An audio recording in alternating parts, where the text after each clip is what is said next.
Muito boa noite a todos, que a paz de Jesus esteja em cada coração. Vamos hoje falar sobre o Evangelho segundo o Espiritismo. Bem-aventurados os que têm puro coração, capítulo 8 do Evangelho.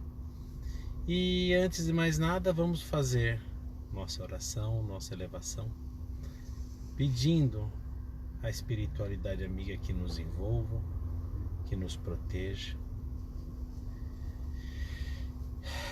nos ligando aos nossos mentores espirituais, esses nossos amigos que nos auxiliam, que trabalham incansavelmente pelo nosso aprendizado, pelo nosso crescimento espiritual. Vamos igualmente nos ligando aos mentores da casa, do Amor e Luz, e a todos os trabalhadores que continuam nos seus trabalhos de esclarecimento, de apoio, de amparo, de socorro. Vamos assim, elevando o pensamento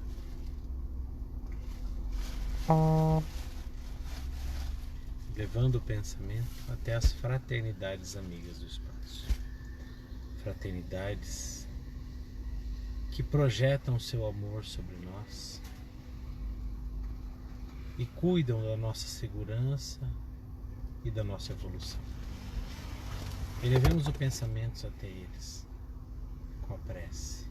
Jesus, nosso divino Mestre e Salvador, fortalecei-nos e amparai-nos para que possamos lutar contra as forças do mal que tentam dominar o mundo. Veneráveis mensageiros celestes, auxiliares de Jesus, fortalecei-nos e amparai-nos para que possamos lutar contra as forças do mal que tentam dominar o mundo. Pai nosso, Criador nosso, fonte eterna de amor e de luz, fortalecei-nos e amparai-nos para que possamos lutar contra as forças do mal que tentam dominar o mundo. E assim, fortalecidos pela prece, elevemos o pensamento até Ismael, nosso anjo tutelar, que cuida de estabelecer o reino de Deus, os ensinamentos do Cristo em nossa terra. Que possamos juntamente com ele e com Maria buscar o coração do Mestre Jesus, buscar seu apoio e principalmente ligar a sua vibração para que possamos transmitir seu pensamento da melhor maneira possível no dia de hoje. Mestre, ajuda-nos a entender e a viver para melhor sermos a cada dia. E envolvidos no pensamento de Jesus, possamos orar ao nosso Criador, rogando a bênção para todo o esforço, para todo o nosso trabalho de hoje. Pai nosso que está nos céus, santificado seja o vosso nome. Que venha a nós o vosso reino e seja feita a vossa vontade, assim na terra como no céu. O pão nosso de cada dia nos dai hoje. Perdoe nossas dívidas, assim como nós perdoamos os nossos devedores. E não nos deixe cair em tentação, mas livrai-nos, Senhor, de todo mal, principalmente de praticar. Porque a ti pertence o poder, o reino e a glória, para todo sempre.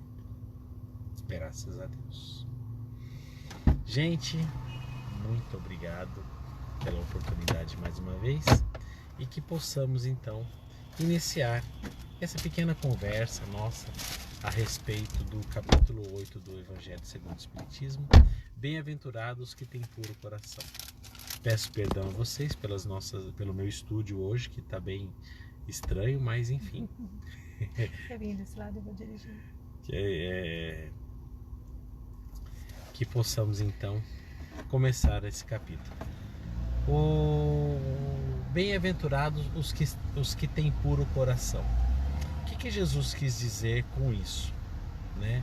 Primeiramente, vamos entender o seguinte: para nós, pureza de coração é santidade, né? É ser uma pessoa pura, uma pessoa imaculada, uma pessoa acima já desse mundo nosso material, né? Mas será que foi isso que Jesus quis dizer? Imaginemos o seguinte: aqueles que têm puro coração. Para os hebreus da época de Jesus, o coração era o centro da inteligência, era o centro do pensamento. Eles não conseguiam conceber que o cérebro, que aqui a cabeça, fosse a fonte geradora, né, dos pensamentos, dos sentimentos, porque o cérebro está, por causa do pescoço, muito afastado do corpo. Então eles concebiam que todo o pensamento, que todo o princípio inteligente nascia no nosso coração. E o coração bombeia o sangue para todo o corpo, ele bate, ele pulsa, ele se altera. Então ele seria a fonte de todo o pensamento, né, de todo o sentimento. E aí o que acontece? A partir daí, quando Jesus fala bem-aventurados os que têm puro coração, ele não está querendo dizer apenas os que são bondosos, né? Porque quando a gente pensa em pureza de coração, pensa uma pessoa bondosa. Mas ele mesmo não se considerava bondoso, porque quando chegou aquele discípulo e falou, bom mestre, ele virou e falou, por que me chama de bom? Bom, só meu pai, né? Então eu vou chamar de mestre. Mestre, você faz bem em me chamar. Então imaginemos o seguinte: quando se fala pureza de coração, é pureza de toda fonte geradora de pensamento e sentimento. E o que é pureza? Pureza é estar certo, pureza é seguir a lei de Deus, pureza. Pureza, quando se fala de pureza de coração, não se fala de bondade ou de entendimento do bem. Se fala em não contaminar essa fonte de pureza. Então quando Jesus fala bem-aventurados os puros de coração, ele está querendo dizer bem-aventurados aqueles que não têm segundas intenções, aqueles que fazem de uma maneira clara e limpa, que não tem malícia, né? Ou na linguagem do próprio Evangelho, aqueles que não têm iniquidade, né? Essa palavra é muito recorrente no Evangelho do Cristo, né? Vocês que cometeis a iniquidade, aqueles povos que cometem a iniquidade. O que é iniquidade? Iniquidade é você dizer uma coisa e fazer outra. É você fazer uma coisa e sentir outra, né? E isso é combatido pelo Cristo desde toda a sua pregação. Por quê? Porque aqueles que cometem a iniquidade, primeiro, se enganam, porque eles acham que estão corretos, eles acham que estão fazendo certo, mas não estão. Eles acham que estão merecendo a vida eterna, o céu, um porvir melhor, e não estão. Quando a gente pega, por exemplo, as obras de André Luiz, existe muito pessoas que desencarnaram e não estão aceitando a condição delas como desencarnadas. Por quê? Porque elas fizeram tudo o que dizia para fazer na Terra para merecer o céu. Então elas se confessaram aos padres, elas pagaram indulgência, elas nunca faltaram uma missa, e quando chega do outro lado, não tem nem Deus para recebê-las, eles não vão para o céu, ninguém vem falar com elas. Então elas falam, olha, ou eu tenho que ir para o céu ou quero o meu dinheiro de volta, porque o que eu fiz foi à toa, né? Então o que acontece? Jesus desde o início vem falar, gente, o que vocês precisam é sentir o que vocês estão falando, é falar o que vocês estão sentindo, é agir conforme o seu sentimento, é ser sincero consigo mesmo, né? Tá lá no Evangelho segundo o Espiritismo, uma das formas de fazer, de buscar ser feliz é conhece-te a ti mesmo, como está lá escrito, o Espírito fala, um antigo filósofo já tinha falado, conhece-te a ti mesmo, olha para você, analisa o seu sentimento, seja sincero contigo mesmo primeiro, depois sincero com o outro.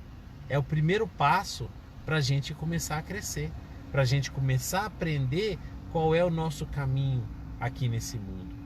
Então, quando Jesus fala assim, bem-aventurados os que têm puro coração, quer dizer, aqueles que já são sinceros com seus próprios sentimentos, aqueles que não têm segundas intenções, aqueles que não fingem de estar fazendo bem, mas por trás estão ali com uma intenção de que alguém o veja, de orgulho, de egoísmo escondido, né?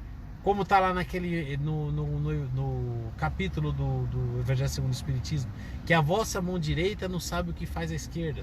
Aqueles que ajudam, mas deixam um cantinho para que percebam que ele ajudou, para ele receber, né, o agradecimento, o reconhecimento, né? E Jesus mesmo fala, aqueles que receberam esse reconhecimento já está pago. Deus não há de recompensar em nada, ao contrário, ainda vai cobrar, né, o fato de ele ter feito cair sobre o seu irmão o peso do orgulho. Então, quando Jesus fala assim, bem-aventurados os pobres, os puros de coração, ele está dizendo, bem-aventurado aqueles que têm o sentimento correto, puro, tranquilo, que não tem nada, nenhuma segunda intenção, que não estão negociando com o céu. Que a gente geralmente a gente faz o que? Barganha com o céu. Eu vou fazer a caridade aqui porque lá eu vou conseguir alguma coisa melhor. Eu vou ser caridoso aqui porque eu quero a minha salvação. Não é isso. Devemos ser sinceros, puros de coração. E aí Jesus dá nesse capítulo um exemplo, a criança. Deixar vir a mim os pequeninos, porque o reino do céu é para aqueles que vos assemelham. O que é uma criança? Criança faz maldade? Faz, né? Todo mundo aqui já foi criança, todo mundo aqui já fez as suas peraltices, né? De amarrar uma lata no rabo do gato, de pisar num canteiro de flor, né? Entre outras coisas assim. Eu estava lembrando hoje que minha infância foi em Lucélia, e a nossa brincadeira era colocar pedras na linha do trem, só para ver o trem passando e jogando pedra para tudo quanto é lado, né? Graças aos nossos mentores, ninguém morreu, mas a gente sempre foi peralta, né? É natural da criança, a criança faz maldade, certo? Só que a criança faz maldade sem intenção, ela faz por ignorância, ela faz por inocência, né? Então, o reino do céu é para todo aquele que busca ser melhor, mas que erra. Mas erra porque não sabia o resultado. Agora, aquele que sabe o resultado e faz errado, esse vai ficar preso ainda mais um tempo aqui embaixo, né? Aquele que faz de propósito, pior ainda. Nesse capítulo, Kardec explora também a passagem de que é necessário que venham os escândalos, mas ai daquele por quem o escândalo vem, né? O que é o escândalo? Escândalo, na acepção grega da palavra da época, é uma pedra de tropeço, né? É alguma coisa que alguém vai tropeçar, mas não é alguma coisa que você tropeça assim sem querer.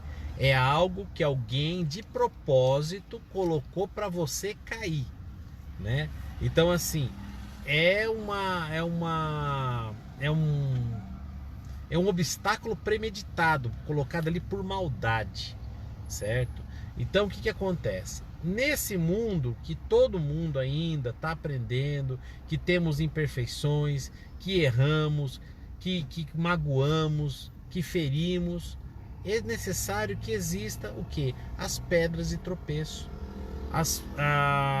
os pontos dolorosos do caminho, onde você vai cair, onde você vai ralar o joelho, né? Espiritualmente falando, mas você vai se levantar e aprender com aquele erro, aprender com aquele obstáculo a ser melhor, a ser uma pessoa mais digna, né, de ser chamado de filho de Deus. Você vai observar, né, os seus erros e vai fazer com que os seus irmãos não caiam no mesmo erro.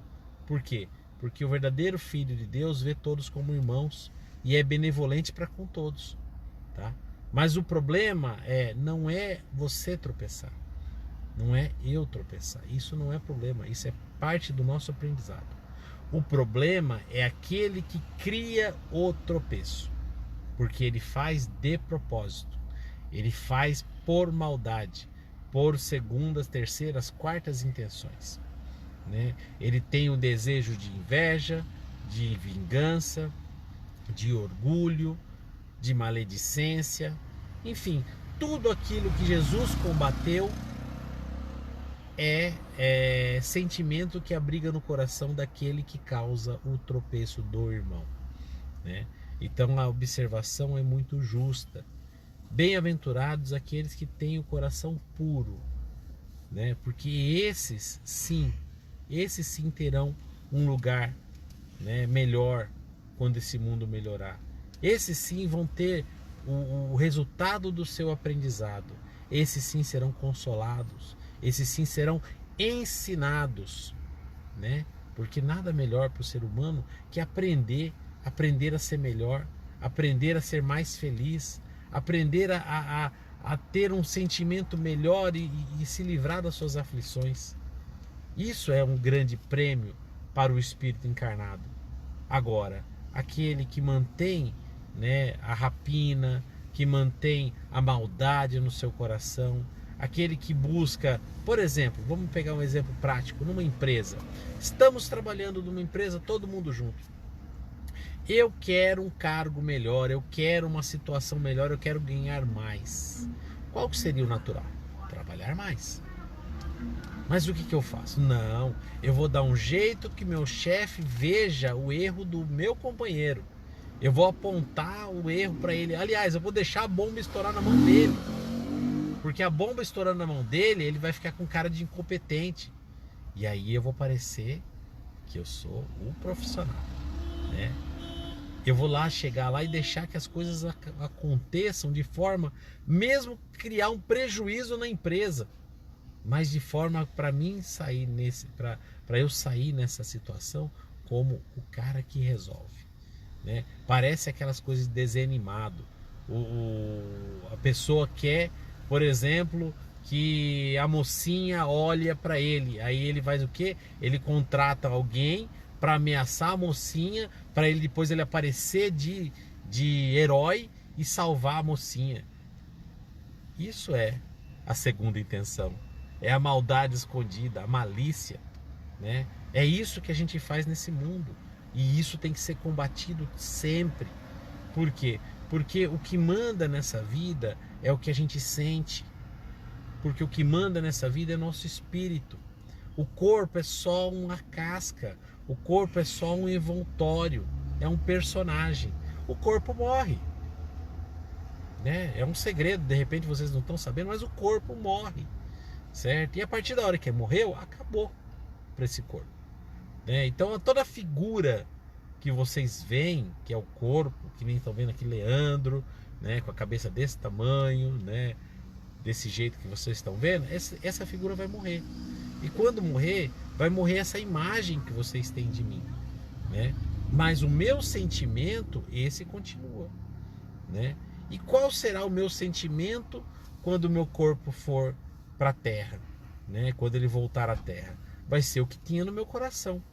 Se o meu sentimento for sincero, se os meus atos forem atos sinceros, se eu estou realmente sentindo aquilo e agindo da melhor maneira possível, quando eu desencarnar, eu não vou ter problemas. Por quê? Porque eu tive realmente uma vontade firme no bem, na paz, na alegria, na divulgação do Evangelho, no ajudar o próximo.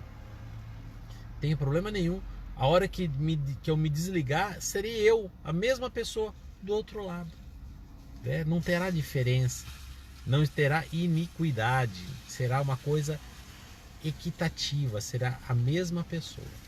Agora, se eu sou falso, se eu faço alguma coisa pensando na segunda intenção, se eu sou aquele que ajuda e aí eu viro a cara e falo, ô desgranhento, né? Lá vem você de novo me perturbar, né? E aí chega uma pessoa, sorriu, que bom, irmão, que legal, vai com Deus, né? E aí você fala assim, aí vai com, sabe, que Jesus te leve.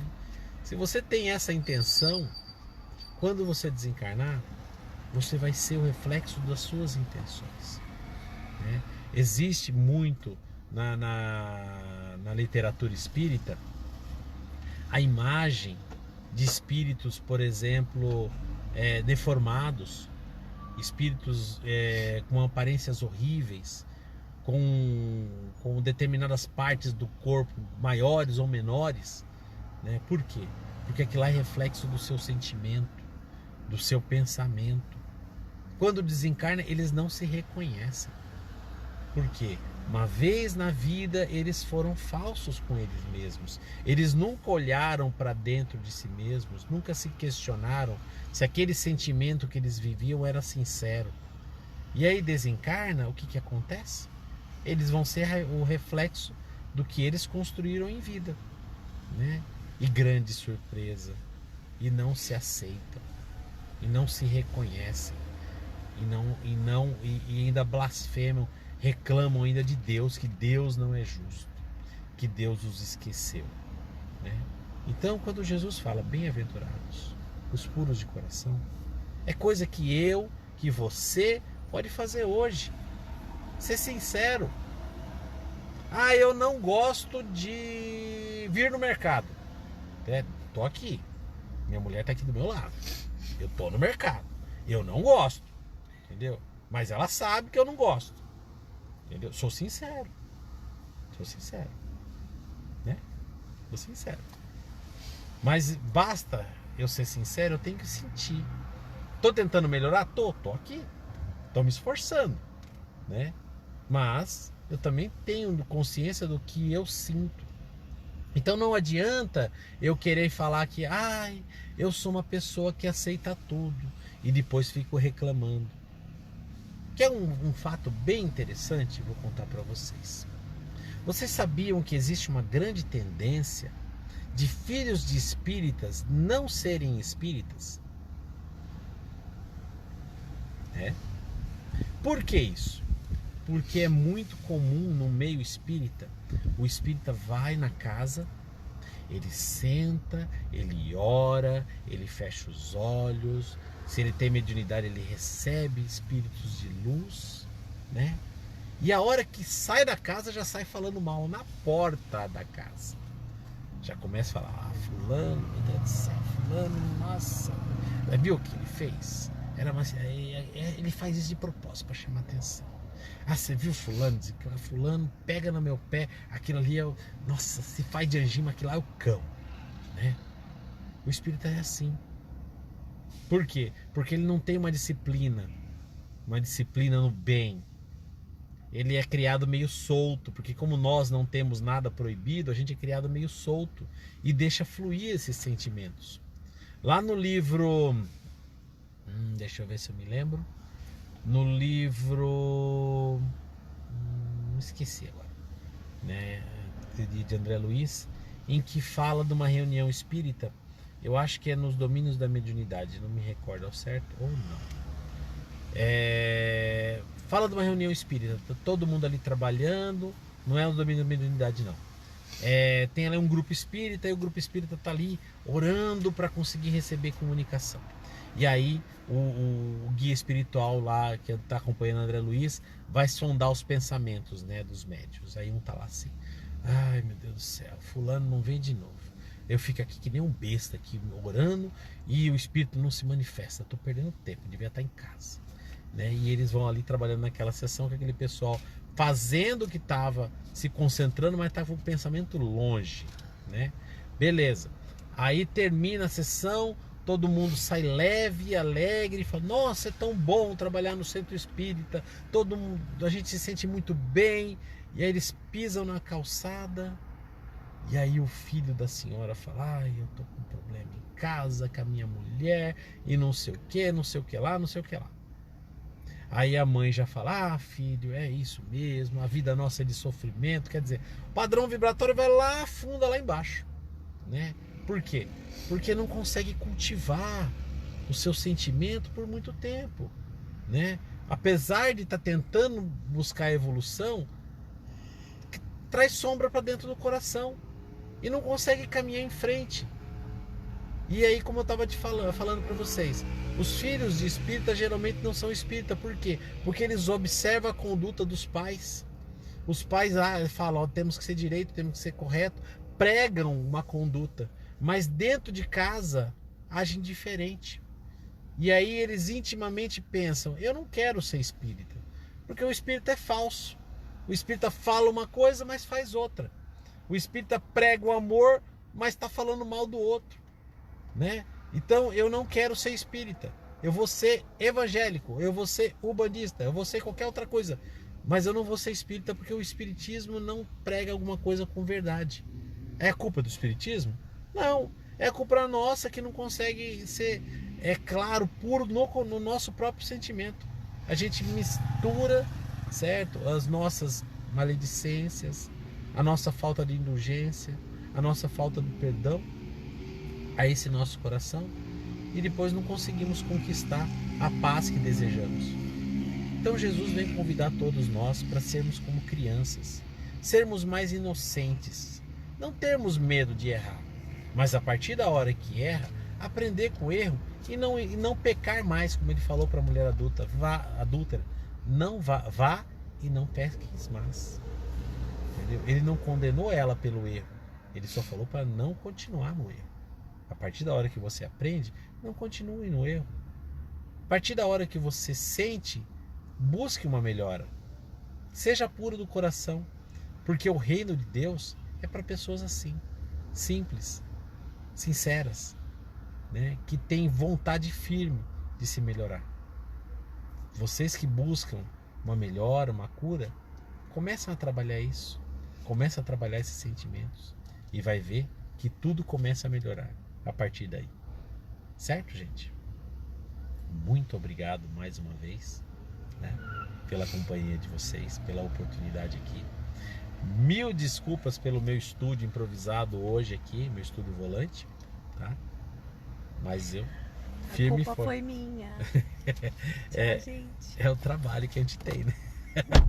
Mas vamos assim então elevar nosso pensamento mais uma vez e vibrar intensamente por um mundo melhor, vibrar intensamente para que possamos aprender com toda essa pandemia, para que possamos exercitar com muita força e muita alegria o nosso perdão, a nossa indulgência, a nossa benevolência para com todos, para a gente orar sinceramente por todas as pessoas, orar pelos nossos governantes que fazem coisas erradas, mas depende que nós oremos, que a gente vibre intensamente para que eles se sintonizem com o alto e possam receber a intuição e fazer o que é certo. Vibremos intensamente por aqueles que cometem crimes, porque é com a nossa vibração, é com esse nosso sentimento sincero que eles vão se sentir impelidos a mudar de vida, a construir um futuro melhor. Vibremos intensamente por todos aqueles que ainda no erro buscam propagar a mentira, a calúnia, a inveja, a maledicência, o orgulho. Vibremos intensamente para que essa vibração se envolva todo o planeta, para que envolva todos os corações e que pouco a pouco as pessoas vão entendendo que esse mundo é de todos e que cabe a cada um de nós fazer nossa parte para transformar esse mundo num mundo feliz, num mundo melhor, num verdadeiro mundo que segue as leis de Deus e, consequentemente, atinge a verdadeira felicidade. Vamos vibrando por todas as religiões, principalmente o Espiritismo, que é uma oficina maravilhosa que nos ensina a crescer, que nos ensina a sairmos da nossa inércia e buscar nos movimentar, caminhando em direção ao Pai. Vibremos por todos os nossos familiares e amigos, principalmente aqueles que estão passando pela doença, por esse infortúnio da pandemia ou por qualquer outro motivo. Vibremos para que tenham força, que tenham principalmente clareza de entender tudo o que se passa e tirar o melhor, independente do resultado, que possam aprender a tirar o melhor de tudo isso. Vibremos por todos que desencarnam também, que sejam recebidos no plano espiritual pelos seus afetos do coração, que tenham a visão dilatada e percebam a verdadeira vida, percebam que não estão sozinhos, que tudo pode melhorar, que a gente pode construir a partir de qualquer momento um novo futuro. Vibremos por todos que nos cercam, colegas, amigos, companheiros de trabalho, de estudo, conhecidos, vizinhos, principalmente aqueles que a gente não gosta de estar na presença. Vibremos para que nossa vibração construa ponte entre os nossos corações e um dia possamos realmente nos abraçarmos como verdadeiros irmãos.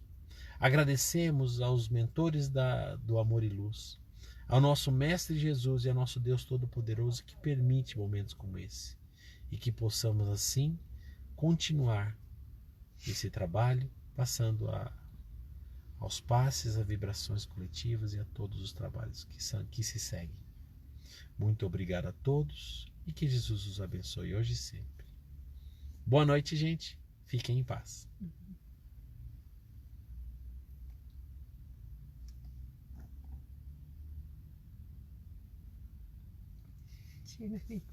Eu estou esperando uns minutinhos para dar um delay.